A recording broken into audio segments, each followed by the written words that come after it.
Est-ce que tu connais le détail dans ton apparence qui détruit ton statut social? La majorité des gens se plaignent. Peut-être que toi aussi tu te plains en fait d'avoir un statut social médiocre. Mais sans le savoir, ce sont tes propres actes que tu commets tous les jours qui détruisent en fait ton statut social. Alors dans cette vidéo, je vais te révéler ces détails-là qui font que tu as un statut social médiocre. Avant de te donner ces détails-là, il faut déjà que tu saches ce que c'est qu'un statut social. Alors le statut social est la position qu'une personne occupe dans la société en fonction de plusieurs critères, comme son métier, son niveau de revenu, son diplôme ou encore son mode de vie. C'est en fonction du statut social qu'on va te situer dans la hiérarchie sociale.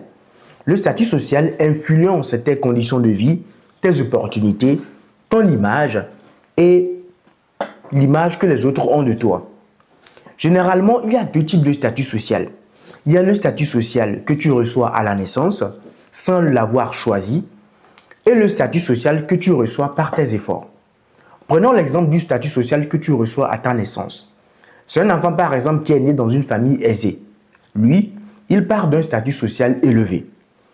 Le statut social que tu obtiens par tes efforts, c'est par exemple une personne qui vient d'une famille très pauvre mais qui arrive à améliorer son statut social en devenant un médecin ou un avocat, par exemple.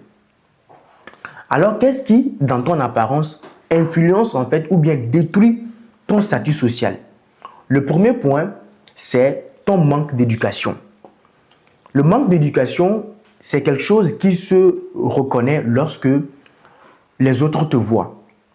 On dira toujours que, on crachera toujours sur l'école, on crachera toujours sur les grandes études, mais l'école a toujours sa place dans l'éducation. L'école a toujours sa place dans le statut social. Quand nous prenons deux personnes qui ont fait des études supérieures en Master 2 et un autre qui a fait un CAP, ils ne vont jamais raisonner de la même manière. Parce que le premier, il a étudié beaucoup de choses. Il a étudié des choses que l'autre n'a pas étudiées. Et donc, ils ne pourront jamais raisonner de la même manière. Aujourd'hui, le problème, c'est que lorsque on veut en fait avoir tout facilement, on veut en fait acquérir des choses rapidement, on veut gagner l'argent rapidement. Or, pour gagner de l'argent et avoir un statut social élevé, il faut s'éduquer. Et l'éducation, ce n'est pas seulement sur les bancs, ce n'est pas seulement à l'école qu'on s'éduque. Tu peux t'éduquer aussi en lisant des livres. Aujourd'hui, il y a des livres que tu peux lire qui vont te permettre d'apprendre la géographie, d'apprendre l'histoire de la France, d'avoir une culture générale bien développée, d'apprendre sur le développement personnel, d'apprendre sur la langue française, d'apprendre plein de choses, même sur la chimie, la santé, la nutrition. Il y a beaucoup de choses que tu peux apprendre en lisant des livres. Donc, si tu es quelqu'un qui ne lit pas des livres, qui ne t'éduque pas, qui n'a pas fait de grandes études, ton statut social sera bas. Quel que soit ce que tu veux faire, ton statut social sera bas. Mais tu peux lancer quand même un business qui va te permettre de gagner beaucoup d'argent pour élever en fait ton statut social. Donc, premier élément, ton manque d'éducation va faire que ton statut social sera médiocre, sera bas. Quand on prend par exemple une personne qui a fait des études et qui est devenu médecin, et une personne qui a fait un CAP, je peux te rassurer que dans la hiérarchie de la société, ce n'est pas moi qui le dis, mais la hiérarchie de la société, toi-même tu la connais. Cette hiérarchie-là va mettre celui qui est médecin à un haut niveau et celui qui a fait un CAP à un niveau plus bas.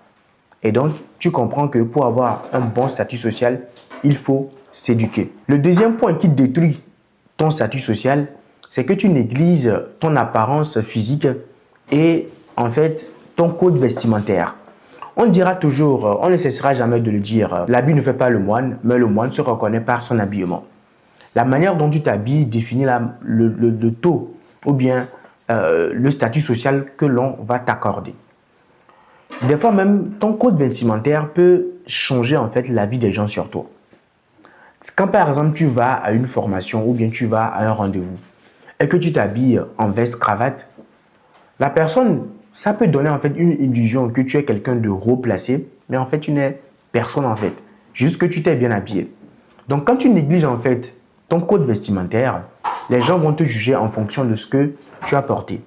Parce que avant même d'avoir ouvert la bouche, avant même d'ouvrir la bouche, les gens t'ont déjà jugé en fonction de ta posture, de ce que tu as porté, de ton physique. Parce que un physique bien tenu, un physique athlétique voudrait dire discipline. Quelqu'un de discipliné, quelqu'un qui a confiance en lui-même, quelqu'un qui est capable de se défier. Parce que ce n'est pas facile de se lever tous les matins et aller à la salle de sport. Ce n'est pas facile de se lever tous les matins et de ne pas manger les fast-foods. Ce n'est pas facile de se lever tous les matins et de cuisiner soi-même à la maison. C'est une discipline énorme. Et la majorité des gens n'arrivent pas à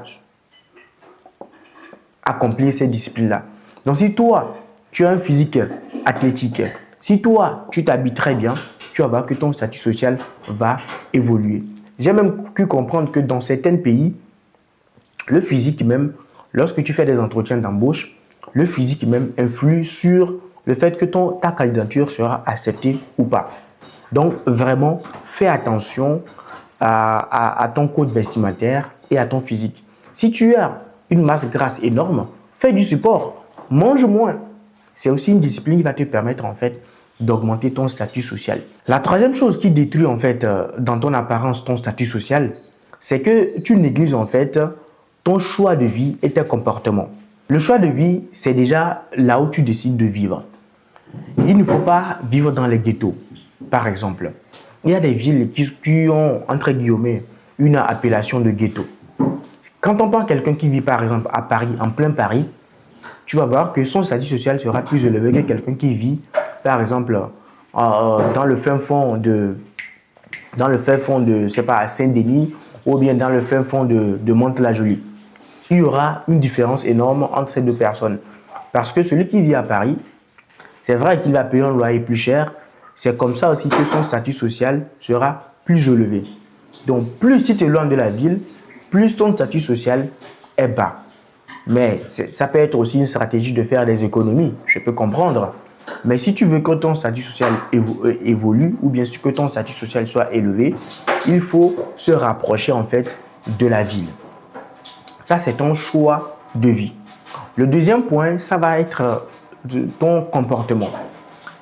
Est-ce que tu es quelqu'un, par exemple, qui se saoule la gueule tout le temps, qui prend de l'alcool et qui dit de n'importe quoi? Tu vomis, quand tu vas à des invitations, c'est toi qui te retrouves à être saoul à dire de n'importe quoi. Ça, c'est un comportement qui détruit ton statut social. Parce que qui va faire confiance à quelqu'un qui boit de l'alcool et qui se saoule, qui ne connaît pas ses limites? Qui est-ce qui va faire confiance à quelqu'un qui, lorsqu'il est saoul, il raconte tout et n'importe quoi sur sa propre vie? Personne ne va se confier à toi. Personne ne va te dire ses secrets. Parce que toi-même, ton comportement dit que tu n'es pas digne de confiance. Ton comportement dit qu'on ne peut pas te faire confiance. Alors vraiment, fais attention à ton comportement. Sois clean, sois zen. Quand tu vas à une invitation, ne sois pas celui qui parle de tout le monde. Ne sois pas celui qui critique les autres. Ne sois pas celui qui parle de manière mauvaise sur les autres. Mais sois celui qui dit des choses positives sur les autres. Et tu verras que ton statut social sera vraiment élevé. La quatrième chose dans ton apparence qui détruit ton statut social, ce sont tes difficultés financières. Est-ce que tu es celui qui, tout le temps, à chaque fin du mois, va demander de l'aide à tes amis?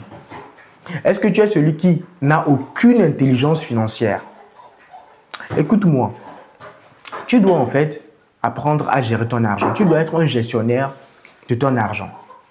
Parce que si tu n'arrives pas à gérer ton argent, ton statut social sera bas. Parce que chaque fin du mois, tu es celui qui va aller emprunter de l'argent chez les autres pour arrondir les fins du mois. Le premier point, c'est que tu dois commencer par gérer ton argent. À dépenser moins que ce que tu ne gagnes. Ça, c'est la base. Dépense moins que ce que tu ne gagnes va te permettre en fait d'avoir de l'épargne, d'avoir de l'argent de côté. Deuxièmement, tu dois apprendre aussi à investir. Il y a beaucoup de vidéos sur YouTube sur lesquelles tu peux apprendre à investir. Tu dois vraiment apprendre à investir pour te créer un patrimoine financier qui va te permettre d'être à l'abri du besoin. Troisièmement, tu dois en fait, après avoir appris sur l'intelligence financière, tu dois augmenter en fait tes capacités financières. Comment on augmente ses capacités financières? C'est en faisant des formations qui vont te permettre d'augmenter tes compétences. Parce que tes compétences riment avec ton salaire. Si tu as plus de compétences, ton salaire va augmenter. Si tu as plus de connaissances, si tu as plus d'expertise, ton salaire aussi va aller avec. Donc, tu dois en fait te former. En permanence, te former. Et s'il le faut, si tu es dans une boîte dans laquelle on ne te paye pas bien, on ne te paye pas à ta juste valeur, et que tu regardes que sur le marché, tu peux être payé plus, ben change de boîte. Ça va te permettre de faire un cap de salaire pour augmenter ta rémunération. Vraiment, le point financier est très important si tu veux avoir un bon statut social. Le cinquième point sur lequel je ne vais pas beaucoup tarder, c'est le manque de réseau social. Ton statut social aussi peut augmenter lorsque tu as un bon réseau.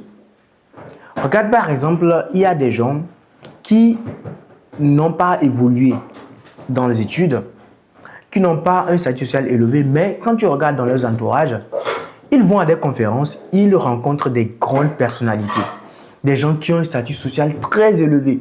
Ce qui fait que ils ont aussi un statut social élevé parce que ils ont un réseau social bien fourni.